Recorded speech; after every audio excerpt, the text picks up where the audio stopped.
Hola, soy Rodrigo Ceja, junto con Sergio Lencina hicimos este trabajo de entrevista del alumno Franco Clos, que nos contaba sobre su trayectoria en la institución académica de la Universidad Pública y Gratuita.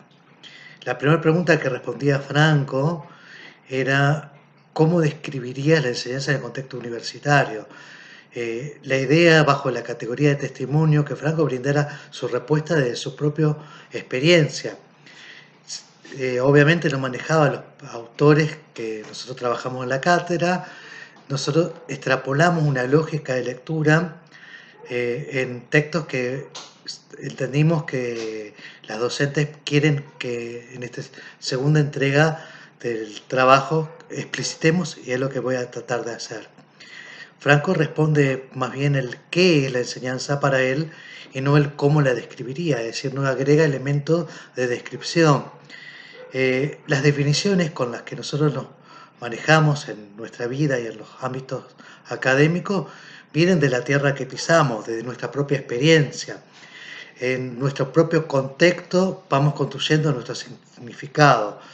Y lo valioso de la respuesta de Franco está justamente en hacer un intento de una definición, entendiendo que no es la única posible.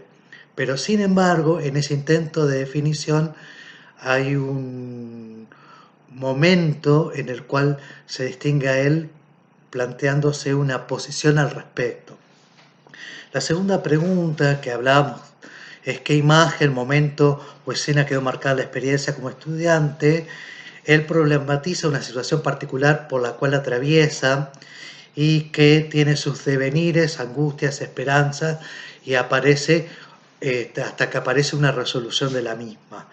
Esto nos abre una ventana para poder pensar con el texto de Edelstein, problematizar las prácticas de enseñanza, entendiendo sobre todo las prácticas de enseñanza como aquellas prácticas sociales, humanas, históricas, políticas y éticas que se contextualizan en el escenario institucional en el cual somos, nos movemos y existimos, y que se configuran en un espacio más macro que es la universidad, y particularmente se singularizan en el contexto más micro que es el aula universitaria.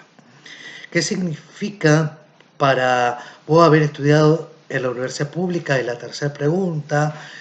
En esta se inscriben, en esta respuesta, Franco nos comenta que se inscriben varias referencias como la presencia, la pedagogía del encuentro, la mirada, la voz, los silencios, los gestos, los compañeros de trayecto.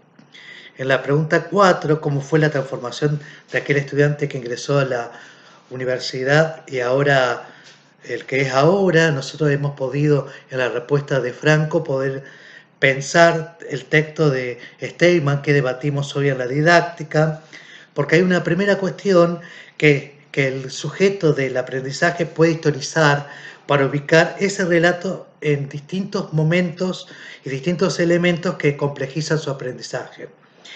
Este relato, esta narración, se convierte en un caballito de Troya con la cual podemos ingresar a un campo complejo como el de la enseñanza a partir de la narración, la historización, la posibilidad de poner en la trama de palabras la propia experiencia, y que se transforma en narrativa personal y que es mucho más rica, sobre todo cuando se trata en una narrativa con otros. La quinta pregunta: ¿cuál es el papel del deseo en todo este deseo? A través del texto de Edith Litwin, El oficio de enseñar, se comprende la tarea docente fundamentalmente como un oficio, introduce la categoría de innovación para señalar que el oficio de la enseñanza es como un trabajo artesanal, en ese ejercicio de revisar algo para mejorar y plantear mejores posibilidades e incorporar lo novedoso. Como conclusión de este trabajo, la experiencia de Franco a través de una lectura sostenida de los textos propuestos de la cátedra nos fue valioso para poder revisitar tiempos, contenidos, espacios, relaciones, vínculos nuestros propios y por supuesto también de los contenidos de los textos brindados para la cátedra.